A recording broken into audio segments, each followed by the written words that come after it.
Burger pizza জাতীয় জিনিসগুলো খেতে কার কার ভালো লাগে বলো? আমার কিন্তু ভীষণ ভালো লাগে। আমি এই ধরনের খাবার খেতে ভীষণ ভালোবাসি। তবে হ্যাঁ, জানি এসব ডেইলি খাওয়া ভালো না, তবে আমি ডেইলি খাইও না। তবে কাজের ফাঁকে এই শীতকালের বেলায় যদি মানে সন্ধ্যের টিফিনে যদি এরকম কিছু থাকে তাহলে তো জমেই যায়, তাই না? তো সেই মতোই কিন্তু আজকে কাজের ফাঁকেই কিন্তু এগুলো একটু অর্ডার করা হয়েছিল, মানে অর্ডার করা না, মানে আনানোই হয়েছিল। তো আর কি যেহেতু আমার মনজিনিস একদম আমার কাজের যেখানে আমি কাজ করি সেখান থেকে একদম জাস্ট 5 মিনিট পায়ে হেঁটে, 5 মিনিটও না, হার্ডলি 2 মিনিট মতন লাগে। তো সেখান থেকে কিন্তু এই পিৎজা আর চিকেন 65 বার্গার টাইপের ছিল। এটা ঠিক নামটা আমি ঠিক বলতে পারবো না, তবে এরকমই কিছু একটা ছিল, আমার ঠিক মাথাতেও নেই। তোমরা হয়তো খেয়েছো, জানলে পরে অবশ্যই কমেন্টে জানিও। আর মঞ্জিনিস থেকে খেতে কিন্তু কার কার ভালো লাগে অবশ্যই জানিও। বেশ ভালোই খেতে, মিয়ামোরও অবশ্যই ভালো, তবে মঞ্জিনিসের খাবারও এমন কিন্তু কিছু খারাপ নয়, যথেষ্টই সুন্দর।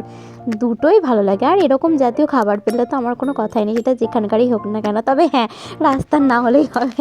যাই হোক, তো এগুলো খাবার খেতে বেশ ভালোই লাগে। আর সেই জন্যই কিন্তু যে দুপুরবেলায় কিন্তু খাওয়া দাওয়ার পরে সন্ধ্যাবেলার টিফিনে এগুলো আনানো হয়েছিল। আর আমরা যেহেতু 4 জন ছিলাম, তো আমরা এটাকে বেশ ভাগ ভাগ করে সবাই মিলে মানে সব রকম আর কি টেস্ট করা হবে সেই অনুযায়ী কিন্তু একটুখানি মানে এরকম করে দুটো এই মানে পিৎজা, দুটো এই চিকেন 65 বার্গার আনিয়েছিলাম, যাতে হাফ হাফ করে সবাই একটু টেস্ট করতে পারি।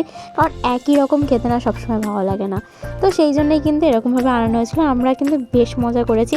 আর আমার কিন্তু এখন ভিডিও এডিট করা হচ্ছে না, আমি একটু ব্যস্ত আছি, সেই কারণের জন্য আমার কিন্তু ডেইলি ভিডিও বা ব্লগ পোস্ট করা হচ্ছে না। তবে হ্যাঁ, ভিডিও অনেক জমে গেছে, তোমাদের সাথে অবশ্যই পরপর শেয়ার করতে থাকবো। তো ভিডিও ভালো লাগলে কী করতে হবে, লাইক কমেন্ট শেয়ার করতে হবে বেশি বেশি করে। চলো টাটা।